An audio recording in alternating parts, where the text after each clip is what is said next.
দর্শক, আবহাওয়ার খবর জানতে চলে যাচ্ছি সহকর্মী দীপু নূরের কাছে।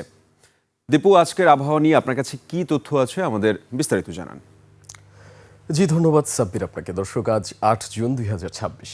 আবহাওয়া অধিদপ্তরের দেওয়া সবশেষ তথ্য মতো আবহাওয়া অফিস জানিয়েছে সারা দেশের তাপমাত্রা কিন্তু আংশিক মেঘাচ্ছন্ন এবং কিছুটা কিন্তু ঠান্ডা শীতল আবহাওয়া বয়ে যাওয়ার সম্ভাবনা রয়েছে রাতের দিকে, এবং সারা দেশের তাপমাত্রা দিন এবং রাতের তুলনায় কিন্তু কিছুটা কমে যাওয়ার সম্ভাবনা রয়েছে বলে জানিয়েছে আবহাওয়া অফিস।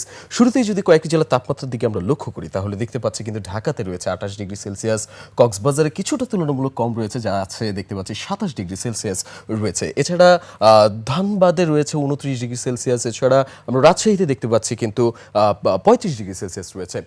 গত ২৪ ঘন্টায় যদি আরেকটু তথ্য দিয়ে রাখি তাহলে গত ২৪ ঘন্টায় সর্বোচ্চ তাপমাত্রা রেকর্ড করা হয়েছিল কিন্তু রাজশাহীতেই, যা ছিল ৩৭.২ ডিগ্রি সেলসিয়াস।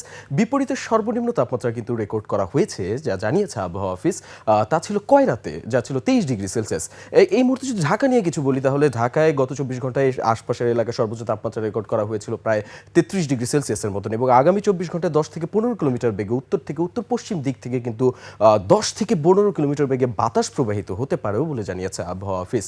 এছাড়া লঘুচাপের বড় একটি অংশ বর্তমানে পশ্চিমবঙ্গ এবং উত্তর পশ্চিম বঙ্গোপসাগর জুড়ে বিস্তৃত রয়েছে। এছাড়া দক্ষিণ পশ্চিম বরিশাল বা মৌসুমী বায়ুটি বরিশাল চট্টগ্রাম হয়ে আর কয়েকটি ৩ থেকে ৪ দিনের মধ্যে কিন্তু একটি সারা দেশে ছড়িয়ে যাওয়ার, একটি বঙ্গোপসাগরে ছড়িয়ে দেওয়ার সম্ভাবনা রয়েছে বলে জানিয়েছে আবহাওয়া অফিস।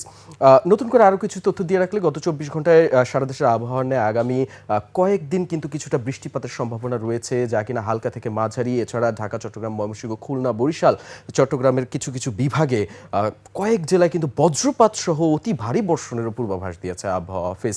এছাড়া সবশেষ যদি আরেকটু তথ্য জানিয়ে রাখি তাহলে বঙ্গোপসাগরে কিন্তু কিছুটা উত্তাল থাকার সম্ভাবনা রয়েছে বলে কিন্তু জানিয়েছে আবহাওয়া অফিস। তো সবশেষ শেষ করবার আগে আরেকটি তথ্য জানিয়ে রাখি, আগামীকাল সূর্যোদয় হবে ভোর ৫টা ১০ মিনিটে, এছাড়া সূর্যাস্ত হবে সন্ধ্যা ৬টা ৪০ মিনিটে বলে জানিয়েছে কিন্তু আবহাওয়া অফিস।